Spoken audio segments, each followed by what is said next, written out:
Hello and welcome to the third Lara Croft and the Guardian of Light podcast. I'm Keir and today we're going to be covering creative direction and level design.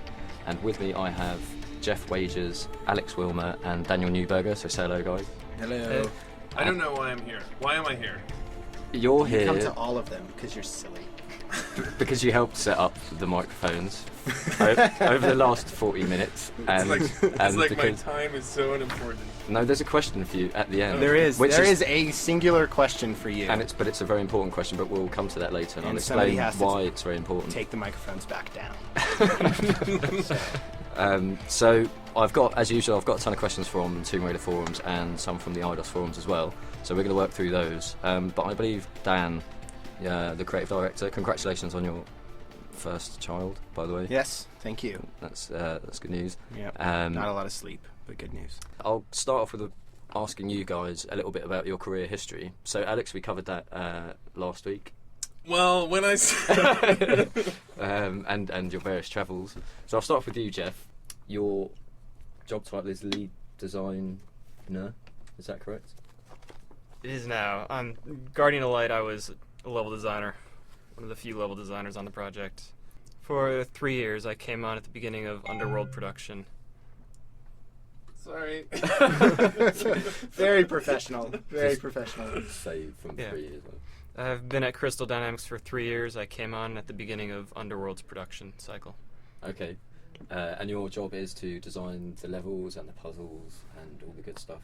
All the good stuff therein, yes. So puzzles, combat, cameras, all sorts of fun stuff. Cool. And Daniel, how long have you been at Crystal? I have been at Crystal now a little over 7 years. And so you've worked on Legend, Anniversary, and Yes. Underworld?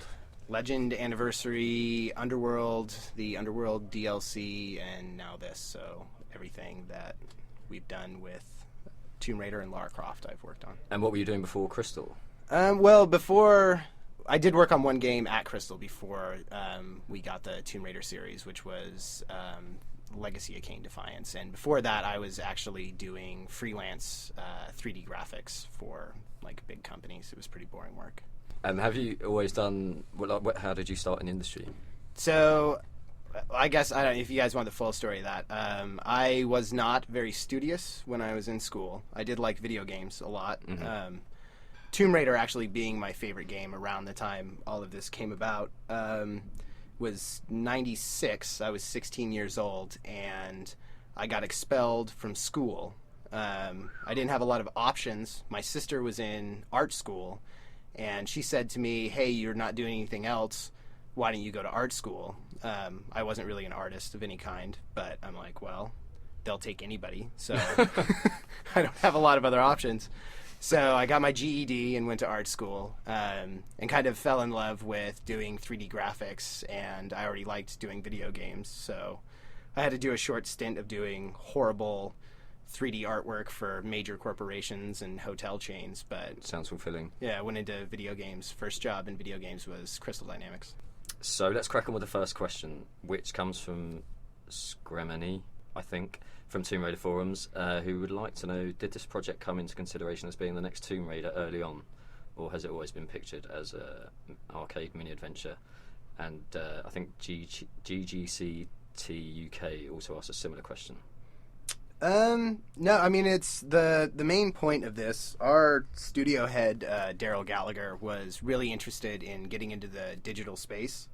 And we actually went through a period of time for a few months where we kicked around, like, what could we possibly make that's within the Tomb Raider universe that would fit the digital space. And we kicked around a lot of different things. And finally kind of came up with this concept of an arcade-styled, classic game-inspired version of a Lara Croft adventure. So it's always been, the game has always been tailored around the digital space and tailoring a Tomb Raider Lara Croft experience to a digital space. And were you pegged as creative director at that stage, so you had a lot of input in the initial discussions with Daryl and Forrest or whoever else? Yeah, exactly. I mean, they basically, it's been a really fun project in that they basically said, we want to do a game that fits these really like loose criteria for a digital space, and gave that to me and gave it to the team and just said, what can you guys come up with? So it was it was almost like creating an indie game within a studio, and they've been really supportive of the ideas the teams come up with throughout the process. Okay, so it's always been sort of like a separate thing from the pillar release, and never sort of, it wasn't like, oh, let's make a Tomb Raider, and then, oh no, it's Guardian. Yeah, I mean, that was one of the goals setting out, was to be sure that there's a clear distinction between the game that we're making and the pillar releases. Okay, and that leads on to Apophis' question from Tomb Raider forums. Did you investigate gaming market tendencies to complement the actual game concept gameplay? Not you personally necessarily, but I guess... I mean, that is something that I keep in mind. I don't know if I necessarily went out and go, people who buy digital games like jumping, so we'll have that. It is something that I'm passionate about, is the digital space. A lot of games are made for the digital space that I think are really creative and interesting, and it's something that I enjoy. And I had played a lot of the digital games up to that point, and it's definitely something that inspired me. Like, these are the chances other people are taking. I want to create a game that takes as many chances, if not the same chances, but as many chances as these games. So it's definitely something where I kept this game is being made for a digital market in mind when I made it. Okay. And James Green 91 wants to know how you go about choosing the theme for the game. So he cites the Legend example there, but what gave you the idea of the storyline, I guess, and the general theme of the game?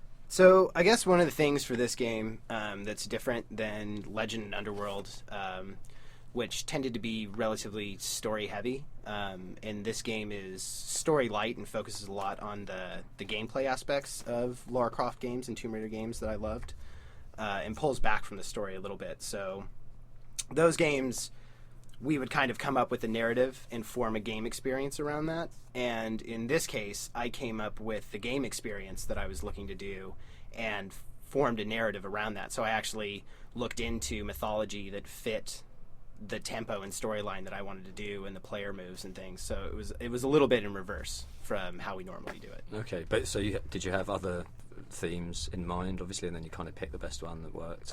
We did actually have another theme that was a bit of an offshoot that we ended up scrapping and going with the Mexico stuff in the end, just because the mythology fit a little bit better, and production-wise it was a little easier. How'd you go about researching it? So I use the internet to research things. A site called Wikipedia has a lot of information that you might want to learn. I also have tons of books on, I've been making Tomb Raider games for a long time. I have tons of books on mythology and ancient history. So Lara Lover number 1 from Eidos Forums asked, were you planning to make it puzzle-filled from the start of the project?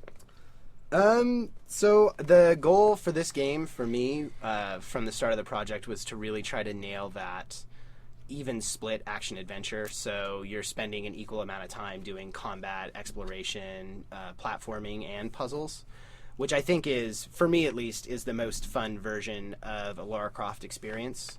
I've always loved the puzzles in Lara Croft games. I love like the big set pieces and things, but I like when the game is at its best when it has kind of an even split among those things. So that's always been the goal.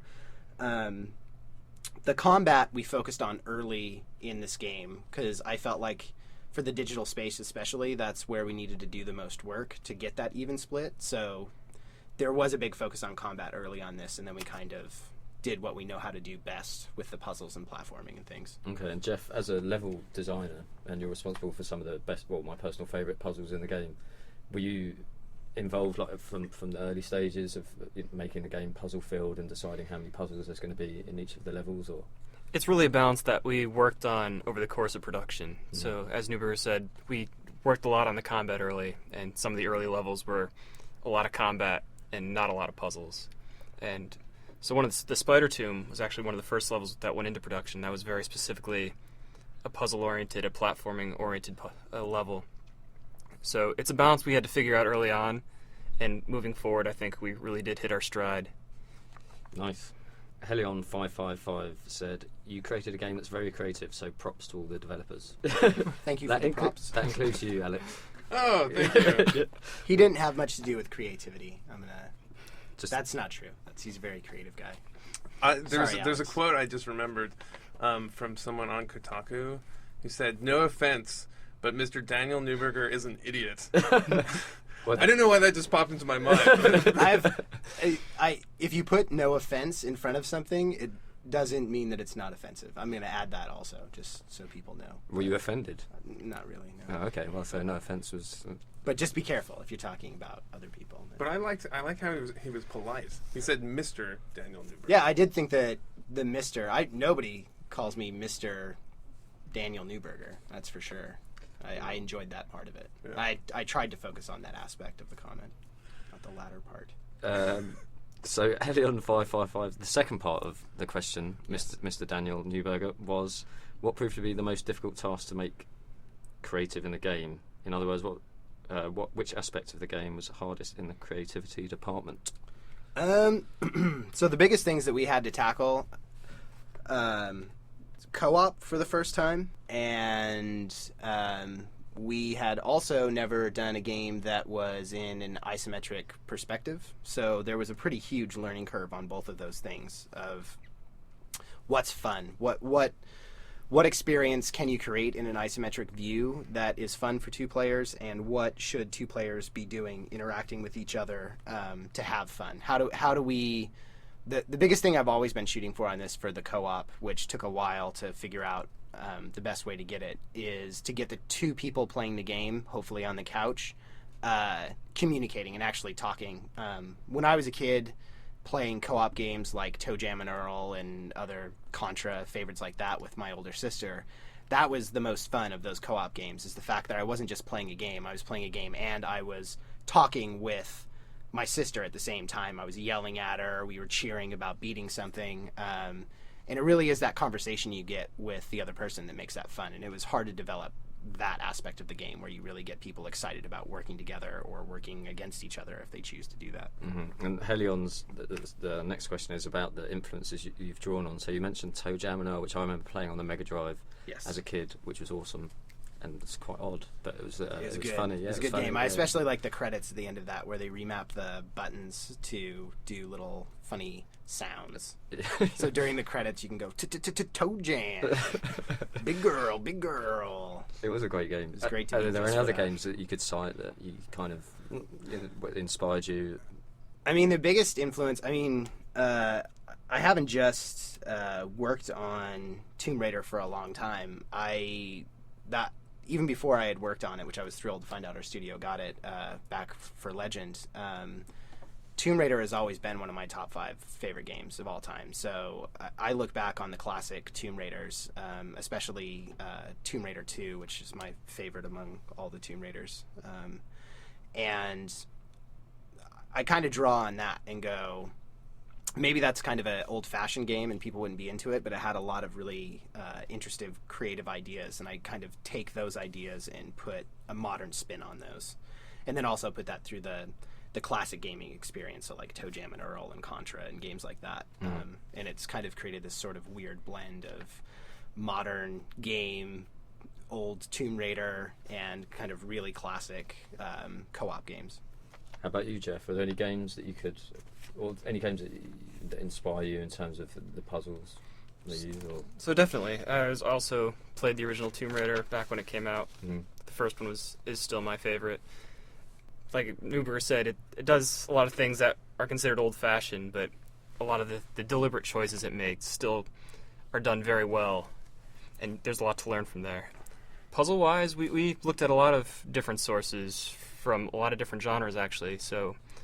the discerning eye might detect a Zelda influence or two. Mm-hmm. Certainly, I'm trying to think. I'm also constantly influenced by Super Mario Brothers. Right, which, we get a lot of comparisons with Mario. Yes, that is my probably my favorite game of all time. I played from 1985 to probably about 1990. I played Super Mario Brothers, the original, every single day.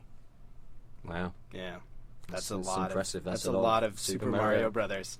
And when I was 8 years old, I was the winner of, I believe, the Coconino County Super Mario Brothers Championship, which I was up against two 16-year-olds, but they had no idea my dedication to the game.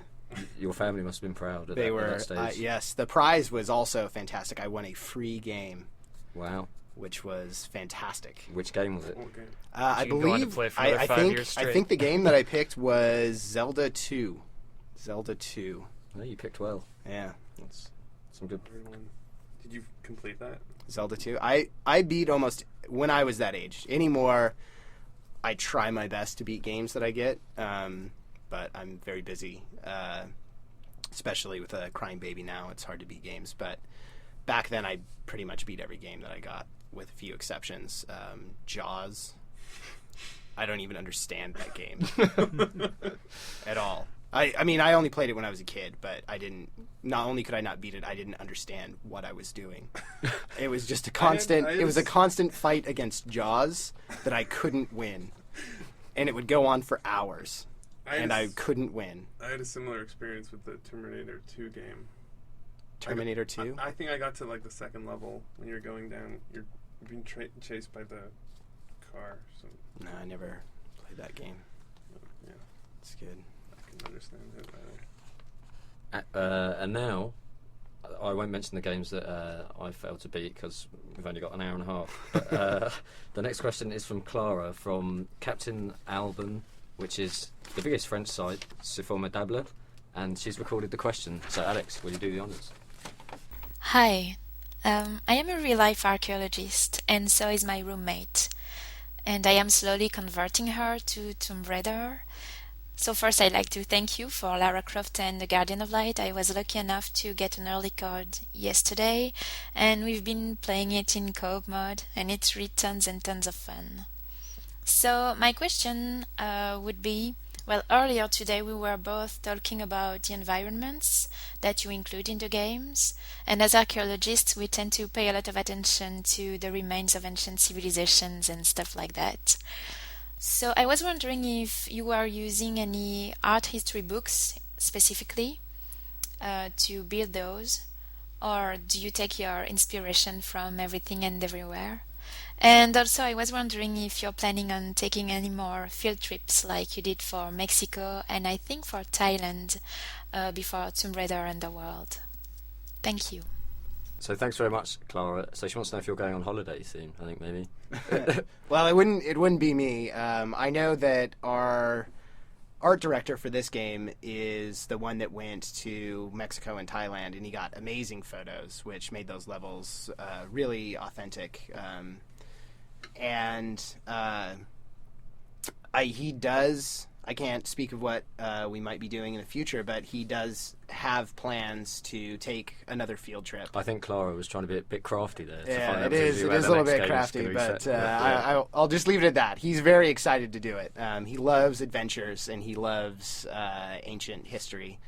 As far as using history books and things of that nature, it is something for Legend and Underworld and for Anniversary, something that we did do and we did pay a lot of attention to. We even took trips to museums and things to see how things were crafted and try to be as accurate as you can be, creating a world that is about 20 times bigger than the world that actually exists you're recreating. For this game, there was such a focus on gameplay that I kind of did the reverse on this one. I came up with an idea that sounded fun and figured out how can I possibly make this swallowable for the people playing the game so it'll be even slightly believable. The worlds that we're creating are, instead of 10 times bigger or 100 times bigger than you would ever see. So it is definitely a looser take on things, but the reference for the artists is still reference from actual sites that exist. Okay. The next question is from Apophis again, and who makes critical calls like, this is it, this is how it should look? Is it a producer, the lovely Forrest, or a creative director, the not-so-lovely Daniel, alone, or a bunch of people together? That's not nice. No offense, I choose not to answer that question. Thank you. No, I'll answer the question. I don't care what he thinks about me. I'm very self-confident. The way that we made decisions on this game, I mean, it did kind of come down to me making the final call on a lot of stuff, but the the way that we made decisions was we played the game as a team. We looked at the game as a team every single day. Everyone gave their feedback, and basically the feedback was just given through me, like I'm a filter for it, versus me making the decisions. The decisions were kind of usually overwhelmingly decided by the team, and then I would just pick and choose directions that we would go. But this game, more than any other I've ever worked on, really was driven by the team and directed by the team more so than normal.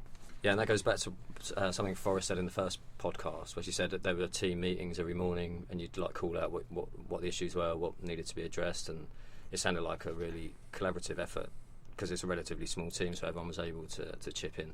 Yeah, I mean, that was a great part. Having a small team makes us really nimble.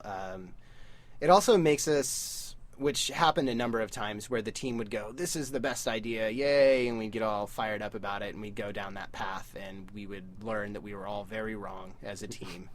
And it would be heartbreaking, but we would be able to redirect ourselves as a team quickly to get back on the right track. So essentially, when there was a wrong decision, it was kind of a team situation, but when there was some good calls, it was more. It was mostly me making that call. Okay. In a very decisive manner and distinguished manner. I'm going to put the next question to Lara Fan 25 to Jeff. Do you guys have an editor made out of the Crystal Dynamics engine which allows you to create levels with ease? We do have an editor. Crystal does have their own proprietary software. I wouldn't say it lets you create levels with ease. It's always hard work, and there's definitely a lot of programming and other work involved. It's not just placing tiles in a pretty editor.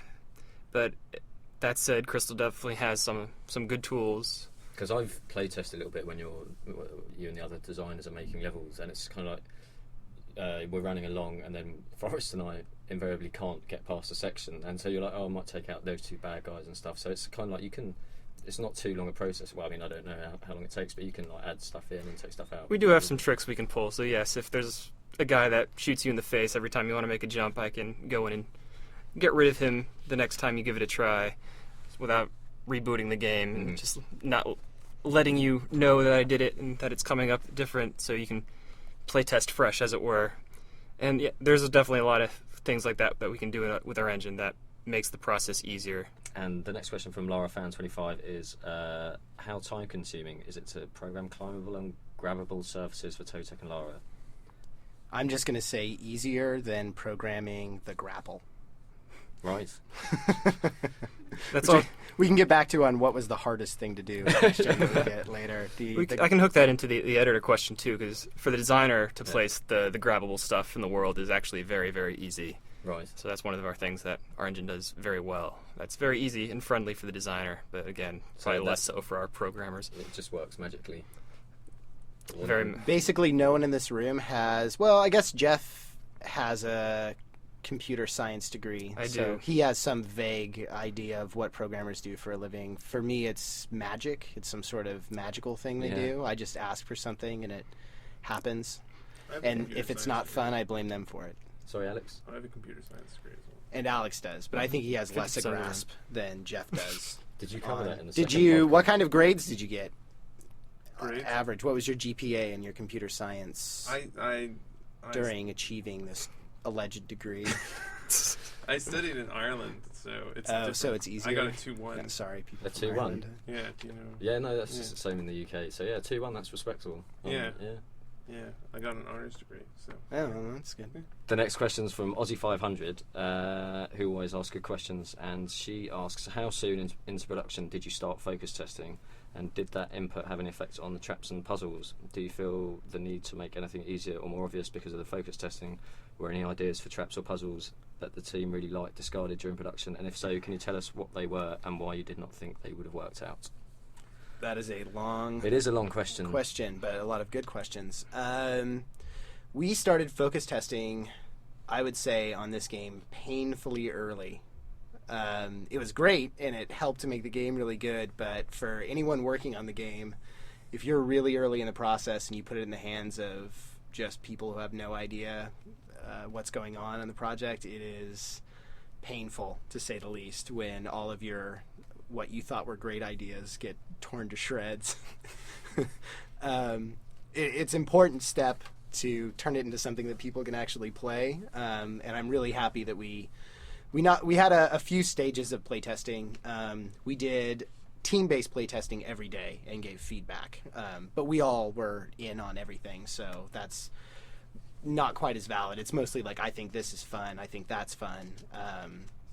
And then we would do playtesting with the people on the other team here at Crystal, and then that was a little bit more brutal, but they play a lot of Lara Croft games, so they had a little bit more reference. And then we did playtesting with just people off the street, and then that one tended to be a punch in the gut the first few times until we got it right. But that's really how you hammer a game into being a fun experience, an experience that many people walk away from and go, wow, I really enjoy doing that, even though it's a painful process. So it's fair to say that the playtesting was integral. Yeah, it was absolutely. Particularly integral to Guardian of Light and what people see, will see on Wednesday. We had the most playtesting on this game of any game I've worked on, and I think it really does show when you play the game. We were able, from that, even though it's a little brutal sometimes, to get a gauge of what people liked and often what they absolutely hated, so we could cut those parts out that they really hated. We had at the community, the second community day, yesterday we had a lad who play tested, I think back in November, and he was pleased to inform me that it's a lot less like glitchy than it was then. Yes. Because he said it was like there was no sound. I don't know, Alex, if you've got anything you care to add about Alex that. didn't work very hard during the first half of the production of this project. He was. I didn't mean for that to be directed at you. It was just something that popped into my Alex head. No, and it's fine. It's whatever Freudian excuse there is for that. When I first started working here, there was a lot of food around. And Alex eats. We all know that. Did I do that? See, it's the same. It's just like Urkel. He's like the company Urkel. I don't know what that must. You don't know Urkel? No, they don't I have don't that? think- So well, probably most of the fans listening don't know Urkel. Well, it might just Family be me. Matters. No, I don't think I. You know, he had the glasses and the pants up high. No, it could just be me. He was a phenomenon in I'm gonna have the to- States. Did What he have a about big you? clock thing? That's Flavor Flav. I'm gonna have to research that on Wikipedia. Similar though, they kind of do look the same, so that's not too far off. Sorry, Flavor Flav and Malcolm Jamal Warner, was that his name? I think no, that's the Cosby Show guy. Jaleel White, Urkel. We've cleared that up, which is good. Okay, and Apophis, who's on a roll, much like Dan, asks, which was the most expensive and time-consuming part of LCGOL development? I'm going to go from something I said earlier. It was the grapple, hands down. The Lars grapple in this game does a lot, and it connects between two players that could be anywhere at any time. And back in early playtesting, it was rough, very, very rough. And we got it to the point where it is extremely smooth, and it feels effortless, but getting it to that point was far from effortless. It was a lot of work, and it was something that we pushed hard on the entire project. Okay. So James Green 91 notices there's a comic style concept art for the cutscenes, and he wants to know why you chose that direction of style, and are the comic style cutscene original concept art, or were they just rendered from the game? So the reason we chose that is to kind of tie the beginning of the story into Lara's adventure book. The idea being she has this adventure book for the Guardian of Light that sort of has the adventure, her memories of this adventure inside of it, and it was a way of transitioning between kind of her writings of her adventure and, you know, things that you would see that kind of look like they belong in a storybook, and then transitioning that into the game. And we kind of bookend the game with those. Mm-hmm. And the way that we created them, we actually did do unique in-game renders, but that was just so our animators could get input into the direction of the story, but then we sent those off to concept artists who took those and actually did concepts based on the renders that we did. Cool. I'm going to try and release lots of assets from them because I think they're cool. Yeah, they're very cool. And now it's time for a musical interlude of sorts, because Tricky Vein, who, as we discovered last week, is a bit of a dab hand with the guitar, and I believe he's serenading us with his question. What method does the team prefer or use to build assets for the game? To use many smaller and reusable assets, or to use fewer but larger and more complete ones? What are the considerations of each with regards to environment design and the impact they have on performance? And that was a nice musical interlude. Yeah, it was nice. It's like we're on a BBC special now. Well, he's obviously very good at the guitar.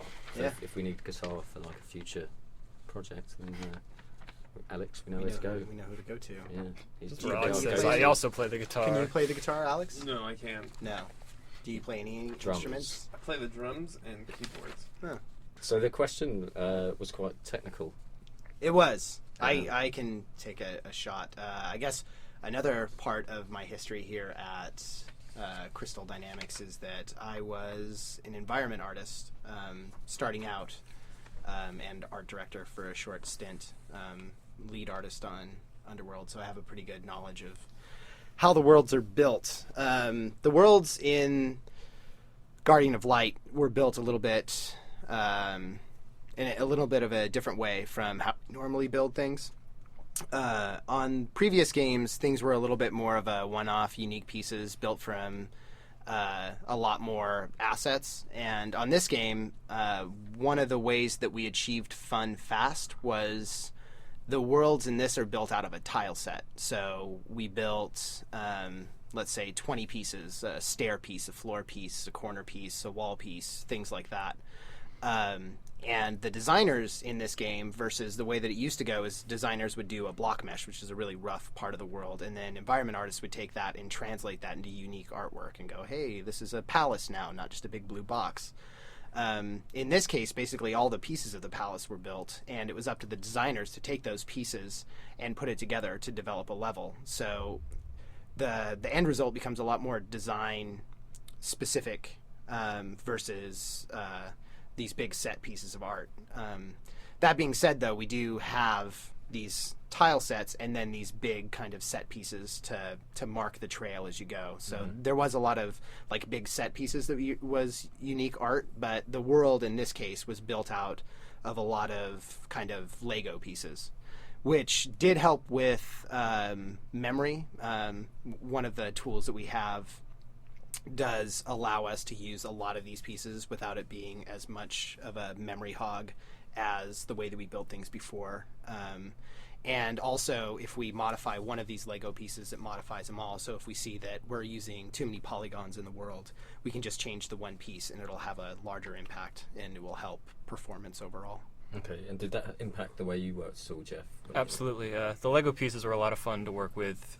Allow us to build a space very quickly, decide what parts of it we liked, what parts of it we didn't like, what parts would need to be thrown out entirely, and then do so. That we were not committed at all to them.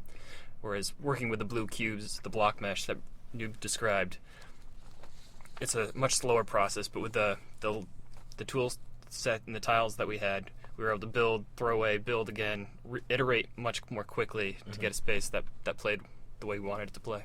And so we're moving on to more sort of level design-related questions. And Mickey, excuse me, asks, we've seen in trailers and such that the game is very combat-heavy, which Mickey loves, with a big grin. But will there be moments where you and a friend can just chill, explore the ruins and tombs and solve puzzles without hordes of monsters trying to kill you? Jeff, you can probably answer that one. So absolutely. So Noob alluded to a balance earlier, that there's combat, there's exploration, there's platforming, there are puzzles. So there definitely are quiet moments. There aren't just enemies swamping you the entire time. They're probably just a little less represented in all the trailers and screenshots. Yes. Helion555 has another question. So I also noticed you have little tombs in the game we can go off and explore, kind of like side quest, kind of like a side quest. What made you decide to put these in the game? So the reason that we call them challenge tombs, and there's 2 in every level that it isn't a boss fight. The reason that we put these in really is there are players of different skill levels, obviously, out there, and I like creating games that people can finish and enjoy, but have added depth that people who want to do something difficult and want to do something challenging. I think that really works for Tomb Raider fans anyway in the community, because they generally want something that's really tough and also loads of extra stuff to go back and find and replay. So that exactly. I mean, that's the reason that I added those specifically was I want to create a game that Tomb Raider fans will find fun, and at the same time, I don't want to isolate new fans to the franchise that might come in and go like, maybe I haven't played these Tomb Raider games before, and this is too hard for me right out of the gate. So the overall game experience is relatively on the easy side compared to a Tomb Raider title. That's only if you don't get into depth in the gameplay, though. If you get into depth, it has tons of skill that you can do, and the challenge teams are kind of that put in a room. Like, here's a challenge, can you do it? And if you can't, fine, move on. You don't get the fun prize. You don't get the something that would make Lara happy. She gets the little idol and goes, yay, I've found a new thing. Is the same thing that makes Tomb Raider fans happy. So Tomb Raider fans are going to go in these challenge tombs and they're going to be like, I won't quit until I get that thing that's in that room. And so, Wacjs, you designed a lot of those challenge rooms. And which is your favourite? Could you say, like, without spoiling or anything, is there a room that you, or one challenge room that you look back at and you think, yeah, I'm super pleased with that? There definitely are opportunity to be very mean, design something very, very difficult for the player, and I'm probably known as one of the meaner designers, so I definitely was able to... He's definitely known as one of the meaner designers. I was able to do something I wouldn't be able to do normally. The one I have in mind specifically is towards the end of the game, so I'm not sure I can describe it too much, but it involves a room full of fire. I'll leave it at that. We'll leave it at that. That sounds quite good. And we'll move on to the next question. And a couple of people asked a similar question, so I'll go with Treeballs from the IDOS forums. He'd like to know if the isometric camera was more of a pro or a con when it came to building and designing the temples and puzzles. And Michael DT asked a similar question. So I think it was a definite pro. So one of the things that the camera allows us to do is have two players on screen, allowed us to reinvent our combat, but it also allows us to do really different puzzles than we've had a chance to do previously. So you see that in Spider Tomb with the field of spikes. You see that in a lot of other places where you're looking down on the world. You can see more at once and see how things work together. And it definitely makes designing puzzles a lot easier. It's building the rest of the level. Camera's definitely something you have to consider. The same with any other 3D game. So something like Spider Tomb, where what you see in the camera, the huge vista down below, is a central fixture of the level. That really has to come first. You design that area with the camera in mind, then fill in the rest of the space around that. Okay. Now, is that Kia Konversky? How would you say that, Daniel? I wouldn't say that. Okay. You would spell it. Who's the most academically qualified? That would be you, Wacjs. Okay. I'll give it a shot. Okay, here he goes. This is a question from Sia Konwersky. There we go. And you can send me a private message to let me know if we got that correct. And if Jeff did, he gets something from Dan's desk. I apologize, whoever you are. I also have a last name that's impossible to pronounce. Yeah, that's true. That's true. Ooh, I have a good one. People would already know. If anyone could get the correct spelling of Jeff's name, but they'll already know. Yeah, they'll be able to Google that. Yeah. That's a shame. Because it is crazy. Yeah, it confuses me. Anyway. Just for those that don't know, you should spell it now. My last name is Wacjs. It's spelled W-A-J-C-S. Yeah. So it's a J-C-S at the end of it. That's Afraid of owls, his family. Mortal fear. Afraid of owls. And the question from said user is, the level design looks very similar to that of Mexico in Tomb Raider Underworld. Were there any previous Tomb Raider levels that you took inspiration from in creating the vast levels in Central America, in GOL, sorry? As far as level design goes, there really wasn't much from the art is similar between the two, and it's one of the ways that we kind of got up and running quickly is reuse of a lot of those assets. And Forrest covered that, I think, in the first podcast. Yeah. As far as level design goes, there wasn't a lot that was similar to what we did in Underworld, Underworld being a pretty different tone. There were a few ideas that, I don't want to give anything away in the game, but you can find a lot of similarities between Legend and what we created. There are a few areas where you'd be like, oh, that's kind of like that level or this level. Legend is a little bit closer to the pacing of our game being a little much faster paced, but Legend being a pretty fast paced Lara Croft adventure. There was a lot there in Legend where I felt that was cool, but it had way more potential, and I just kind of wanted to elaborate on what we had done on that. Okay. The next two questions come from Tomb Raider XII, who came to the first community day, and it was good to meet you, man. And your questions are, out of all the levels that you designed, which of the levels was your personal favourite during the building process, and why? Wacjs? So I usually... Spider Tomb was probably my favorite. It was the very first level I designed for this game. It was one of our first shots at the isometric viewpoint. It turned out very successfully. And so that's the level that they've seen a lot of screenshots from, right. Spiders, unsurprisingly. But it also has that huge, like, it's got the view going way down. Into right, you can see down the whole length of the level. I've talked about it a lot already. It's something that people have seen. But I'll also add that I'm very fond of the final boss fight, which was my first attempt at a boss fight also, and I think also turned out very well. So people can look forward to that when they get to the end of the game. Pulsating spider. It pulsates. Pulsating spider? Yeah. Leglian is the final boss of Spider Tomb, perhaps, but I was referring to the final boss of the whole game. Maybe that's a spoiler. Yeah, but no, I think our game has a final something. boss. Sorry to spoil that one, guys. So that spider was called Leglian, otherwise known as Peter on Tomb Raider. Yes. What was it? So. Tomb Raider XII also asks, I noticed some possible shortcuts in the game, like in Spider Tomb leveling co-op mode. Were those intentional? One of my favorite parts about the game that we've made, which I've worked on previous Tomb Raider games, and it wasn't always seen as this, but I've always felt that this is the most fun. We would do playtesting, and players would solve something in a way that no one on the team had ever thought of, which could be a shortcut. A lot of times it was a long cut, but they would solve it, and I would just be like, wow, I can't believe they solved it that way. That is dedication.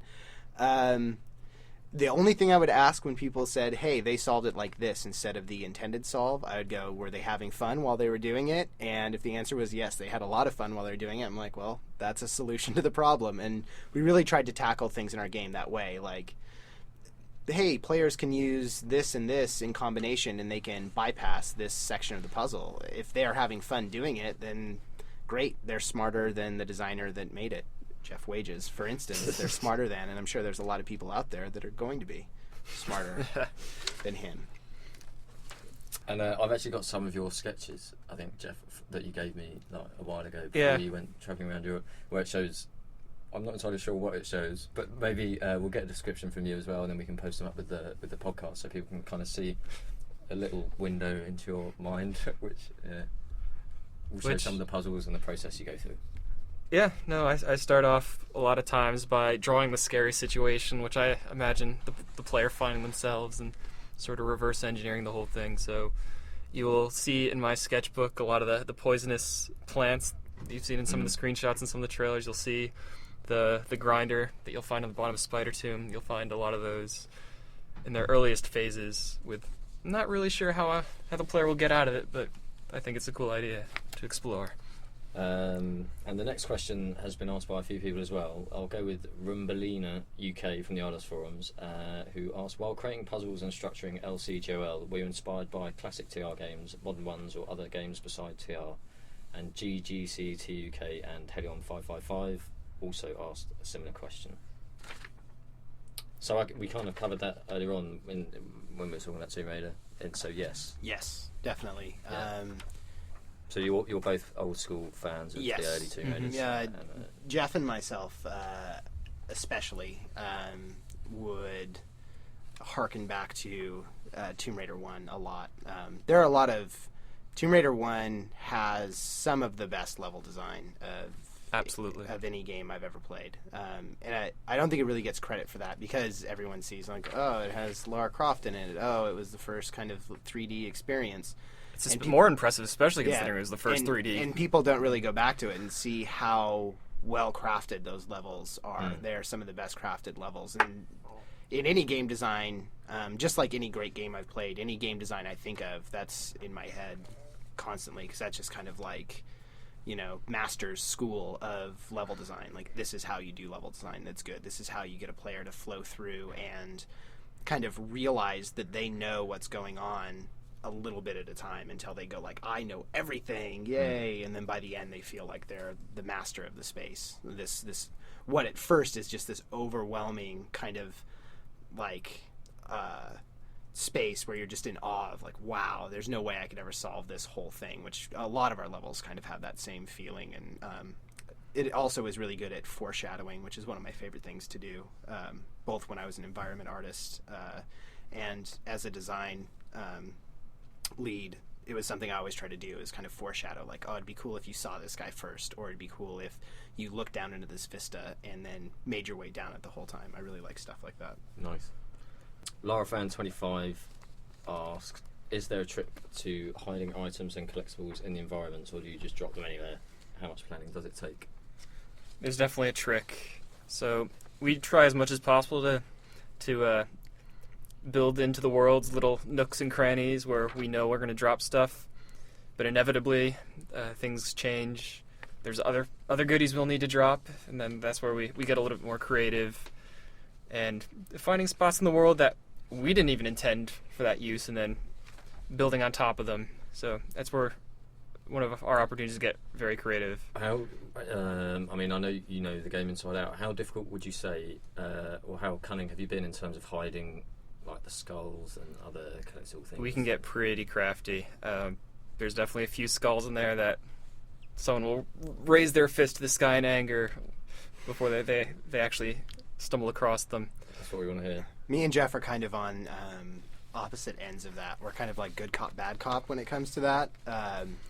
Jeff is constantly pushing, I want to put this skull where it's impossible for people to get it, in the middle of a spike field, and I'm going, I don't think anyone's going to have fun going and getting that. And it's kind of, me and him especially, kind of going back and forth on that, where we end up getting to sort of this happy medium of some things are extremely hard to get, but it's kind of meant specifically for those hardcore players, and other things are more in what I like. They're not easy to get, but accessible. Yes. So don't blame me for all the hard skulls, by the way. I would blame Jeff Wacjs specifically for anything hard in our game that you find. He probably had some hand in it. And if anything's too easy on the same point, you could probably blame me for that.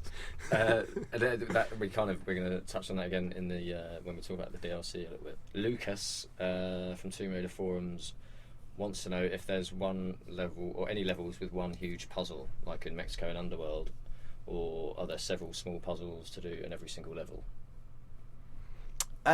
So there are a couple of levels where I wouldn't say that the whole level is a big puzzle, but definitely it has a central set piece puzzle that you're trying to solve. But the solution to that puzzle is a lot of little puzzles. So the thing that we really tried to do on this, something that was important to me, was figuring out what you were supposed to be doing. I didn't want to be the challenge. I didn't want players being static in this game and sitting there going like, what do they want me to do in this giant room? I wanted players to know what they were supposed to do, and the challenge being how do we want to do it, which I think has a little bit more of a creative and less static nature to it. Anything you want to add to that, Alex? Yeah, you haven't said anything in a while, Alex. You did give, I will say, I know I tease Alex because it's easy, but he did actually provide a lot of design feedback during the course of the project, which I think says a lot about our project, that the audio guy is giving design feedback. I mean, good or bad. Yeah. He did provide it. I'm happy to give a lot of feedback, no matter how bad it is. That's true. I'm sure it was good feedback. I tease Alex, but I love Alex deeply. I love you too, Daniel. Dr. Phil just arrived on the set. Just Raiding Tomb asks, I've noticed that all the elements that Lara and Totec have become a huge part of the puzzles in the game. Whether you're using a bomb to move a boulder or throwing a spear so that Lara can stand on it to avoid death. Are there any more of these types of elements you considered? We're constantly considering things like that. It took us a little while to come to the spear that Totec had and all of its various uses, and it's always we're throwing it in the world and said, wouldn't it be cool if it could stick in the wall and you can jump on it, and then what if the wall was moving? And they daisy chain like that. And before we got to the spear again, we considered a lot of different things that the players could do to cooperate together. And Tipping Water asks, what do you guys think about the nitpicking that is constantly displayed on the forums? Do you get inspired or disappointed, or even better, do you get motivated to work harder? I think it's helpful at the end of projects. I mean, I guess I can't think of a project that we finished where there weren't several threads of what are these guys smoking, which is fair. I mean, people that are dedicated fans of anything want the best of whatever it is, and we all want to create the best for the fans. We definitely keep those things in mind when we make the game. Maybe not as much since we don't get feedback of what we're currently making. And the game we were making is very different from an experience that Tomb Raider fans have played before. Similar in a lot of ways, but very different. So there were a lot of things that we took in, but I think even more so getting the feedback from the fans after the game's done of, you know, these were the parts we liked, this is what we didn't like, and will help us to shape anything that we build in the future. Mm. Is there any? I know you're you're reading the forums quite a lot, Wacjs. Is there any, from a designer's perspective, how do you feel about when you read about people's thoughts? People definitely have some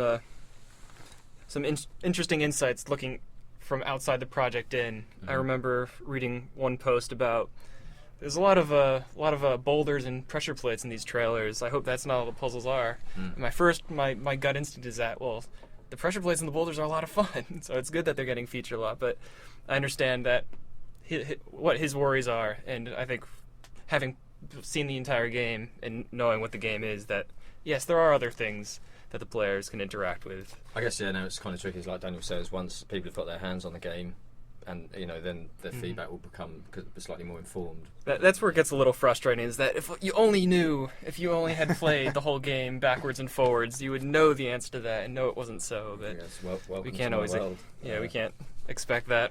Well, it's not long to go now, so for the 360 fans. There was one, I'd like to bring up one comment on the forums that I read from the DLC, if that's okay. Yeah, by all means. Short story, if I can. Yeah. It was one that I read that was one of my favorite posts. The fans had taken a still from one of the videos, and I'll tell you guys right now, I really don't like how I look or sound, so the videos are tough for me, but I still am made to do them. And it's good I can get information to you guys, but I still don't enjoy doing them. And someone had taken a still from it, and it was in the middle of me saying probably the letter N or something, so I had this really weird look on my face, and my eyes were kind of squinty. And, and it was nice of them to pick that still of all of them to put on there. And they were talking about the DLC pack for Underworld, and somebody posted, lol, how this guy looks, which was followed up by, if you think he looks funny, you should hear how he sounds, which was my favorite. Everyone has that fear that they look bad and they sound odd. And to have that reinforced really helped me on this project to go forward and do more of these videos. But you seem to have you've overcome that. Well, I had no problem doing it, before either. But you invite the other I still sound odd and I still look funny in the videos. So specifically, the reason I'm being hard on Jeff and Alex in this is because I would like to deflect a little bit of that, good-humored ribbing on each of them. They're just as odd-looking, and they both sound very silly. Also, I'm just putting that out there for the fans. And you mentioned DLC there in that little diatribe. Tipping Water asks, do the DLCs expand upon the puzzles in the actual game, or that they will add new maps? Also, are the characters from the DLC going to be from Tomb Raider franchise or from games in general? Well, we're not going to talk about the characters, but I think it's good to make the distinction that the DLC was started after we completed the game, and it's not an extension of the storyline, or it's like separate packs. The DLC, I was off having my first baby while a lot of this was being made, but I was in on the start of it. Really, the DLC for us was we had just finished a project. Our designers all had a lot of crazy ideas that were, for some reason, let's say because of me, were shot down.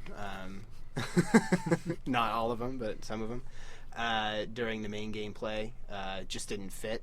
That were good ideas, and now with me out of the picture for that time, the designers were really free to do insane stuff with no one telling them anything. So I think I've played through, like, I was gone and came back, and I've played the DLC maps for the first time, and they're pretty fun. I enjoy them, but they're going to be on the challenging side for those who do like a good challenge. Which was what Aussie 500 asked in the penultimate question. She says, are the DLC levels what the old fans would consider expert levels, something the designers were allowed to make more challenging for the players? Did any of the previously discarded ideas make it into the DLC, and if so, how did they change from the original concept? Well, I've played some of your DLC, Jeff, and yes, it is very difficult. Yeah, Kier play tested at the very early stage where I just threw everything, every tool I had into a level, enemies shooting fireballs, spitting fire, and watched Kier and Forrest, the lovely producer, die a lot together. But it was good fun, and the harder the better, I think, for the DLC. Well, the focus is on making them fun. Hard is good, but you should be enjoying when the spitting fire catches you in the face. It's not like, this is hard, I'm doing nothing, I quit. It's definitely kind of, here's a challenge, I bet you can't do all of it, and it's kind of, whether you do half of it or all of it, it's fun all the way through, and it's just like this insane design challenge. Yeah, I think the fans especially are going to enjoy the DLC maps. It's hopefully a chance for them who saw something they liked from the game that was maybe a little bit easier than they'd like to revisit a favorite set piece later. I think what I noticed from working on the DLC is that there's a lot of stuff that's new, kind of objects and puzzle objects, and so in some ways, I've never really been too interested in DLC because in some ways it just seems to me like they're trying to kind of, make more money out of you and squeeze more money out of you, and it's just maybe some like extra levels that are just kind of thrown together. But there's some really amazing objects in this DLC. Yeah, there's a lot of good new ideas that make me look back on it and go like, wow, I wish we would have had this idea when we were doing the main game. So I guess you, as you were working through designing the levels and the constraints that had already been laid out for the game, you must have been coming up with a ton of other ideas in your head that you couldn't necessarily implement into the game, and so the DLC, would I be right in saying it gave you a chance just to say, put in this idea that would work in the DLC, it wouldn't necessarily sit in the game? Oh, absolutely. One of the things I kept bugging Noob about was I wanted to do the spike field from Spider Tomb more times. I could have made a whole game like that. And Noob just kept saying no. I'm going to say right now, we won't give that level away, but good luck to all of the fans on that level. Yeah, no, I got my wish finally. When you get through that in co-op mode, I'm proud of all of you. Very proud.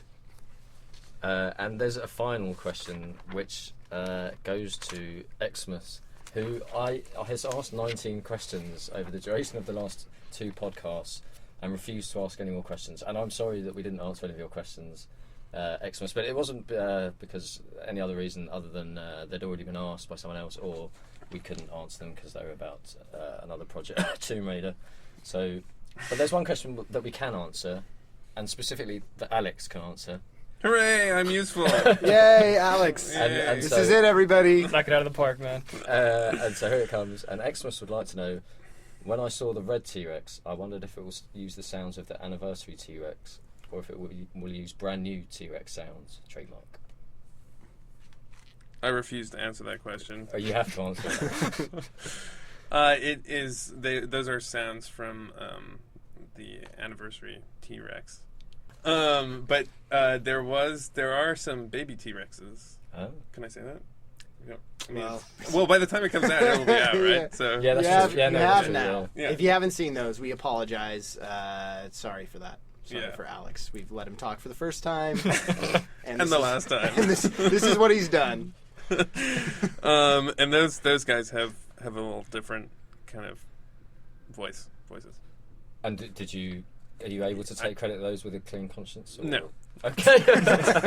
What I would like to know, a separate question, what is it that you do exactly all day? Well, I think Alex did make the sound effects of one of the mercenaries that gets. He made Chompy too, right? Well, that's Yeah, true. I made Chompy. But you that's actually very good. voice act one of the mercenaries, don't you? When he gets Yeah, killed. I do. Could we hear a little bit of that? Yeah. You're a mercenary, and Okay. I'm a horrible creature, and boom, I gotcha. Ah! Oof. That's quite good. Yeah, that's horrible. That's very good. And there's one other thing that I think Alex and Daniel. Alex, you mentioned it to me the other day. That Daniel, I have another. Yes, this is my other prize. I don't know. This is how you win something off of. Of Daniel's desk. No, Alex. all this stuff is coming from your desk. And we need to now define what the competition will be. Okay, because people we are have probably to be very. This is. It's okay. important that we're not too specific, and Yeah, we don't. because this is going to be hard. Okay. So there is somewhere in the Guardian of Light there is a sound that Daniel made, and he won't do that sound because if he does that No, sound, it'd be too easy. yeah. So I will also note that it was an original sound that I invented. it was, and it's unlike any other sound you've ever heard. I don't know if that's true, but it is definitely different than any Just- other sound. Can I say how the sound's created? Like, is it okay? No. No. No. Okay. No, I will say how it came about, if anyone wants to hear a quick backstory on that. I got to thinking about Alex and, what he does or doesn't do, as we found out earlier. And I was thinking, me and Jeff have a really creative job where we're coming up with, new things all the time. And I got to thinking about sound, and does Alex ever go like, I've got it. I've got a brand new sound that the world's never heard before. And then he creates it and gets it out there to the people. Like, it hits him, Do people create new sounds that are their sounds? Or have all the sounds already been made and there's nothing new to hear? And so what I did is I challenged myself to go to Alex and come up with a new sound on the spot, which he recorded and then put into the game. An And so- original sound. So the competition is, you need to, the users need to. if you can identify the sound and identify how you hear the sound and where it is, very, very specifically. How they hear it, like with their ears, or I don't understand that portion. What of, you need to do in order for that sound to be triggered. I see. Yes, because it is very specific. So I will, accompanying the release of this podcast, I'll start some threads with the terms and conditions of the competition. Yes. And Look at the and- legal team involved in this. yeah, It's going to be I'll serious. get Clint involved. And then there will be a unique prize for quite a unique competition. This will be a one of a kind prize that you can say, I have this, and no one else in the world has this. So thanks very much, gents, for coming in and for your time. And the next podcast will be a post-release or a post-release podcast where we'll be looking at the community's comments on the game and looking at some of the reviews. And also I'd like to say thanks to everyone that came down to the 2 community days that we ran on Friday the 13th and Monday the 16th. It was great to meet you all. And here is Matt, TR and Tomb Raider fan period's thoughts on the game. So thanks very much everyone, and we'll see you later. Matt, TR, thanks for coming from Florida. Anytime. What do you think of the Guardian of Light? All right, one word: epic. Nice. It was great. Great, solid gameplay. Puzzles got me stuck. The one level got me stuck for over an hour, and I played it with my buddy Tomb Raider fan, with the period at the end, and it was great. I played the first 5 levels, and it was awesome. You guys should totally buy it. And you lost your voice. 'Cause Yeah, I you're lost my shouting voice. so much. I've been traveling. Sorry. And Tomb Raider fan period. What do you think of the game? It was really fun, and the thing that I liked the most was playing with Matt, because I don't know, he kept putting bombs around me and like setting them off. Sorry. That was really funny. But it was really fun to solve puzzles with him, and the co-op is really amazing. Awesome. And was there anything that surprised you about the game, like when you first sat down and get your hands on the game? Well, the 5th level really surprised me, because it was really, really difficult to solve some parts. Awesome. And here as well is Arceus. So Arceus, what did you think of Guardian of Light from what you saw? I love the game. It's a great game. I love solving puzzles co-op with Buddy. I love killing the other player a lot. Right, nice. Dropping them off things when you're supposed to be helping, killing bombs. Cool. And Matt, have you got a message for Tomb Raider forums? Yes. Hello, everybody. I love you, and I am awesome enough to come from Florida, so more people should have came. And Tomb Raider fan period? Well, I think that everyone should give it the game a shot, because it's really good. That's what I have to say. Well, thanks for coming down, guys. Appreciate it. Cheers. Crystal Dynamics rocks. So this is Tomb Raider XII, and what did you think of the game today? I think it was awesome on so many levels. You have no idea. What was your favourite part? I guess the favorite part, I guess my older brother will expect this, but I love even though there isn't friendly fire, but there is. But I love blowing my brother up with explosives. I did notice that of all the people that came today, you two seem to enjoy blowing each other up the most. Yeah. The least amount of co-op, but yeah. And did anything surprise you, like when you came in to see the game? I thought, at first I was a little skeptical about the combat, because I usually suck at combat games with this, but it was surprisingly a lot easier than I thought. So that was also really cool, and it was, I cannot stress this enough, but it was so much fun. And I also can't stress this enough, but I also think that it's really great that Crystal Dynamics actually, the way that they interact with the community and have community days like this. Oh, that's cool. It makes me so happy to be a fan. Well, thanks for coming down. Is there anything you want to say to Tomb Raider forums? I'll put you on the spot. I'm not sure exactly what to say, but you'll definitely love this game, even for those a little skeptical, because my older brother, he was extremely skeptical about this, and I'm surprised that he managed to like it. He really likes it, so I guess you'll also really like it a lot. So excellent. Well, Tomb Raider XI, thank you very much. Thank you. Cheers.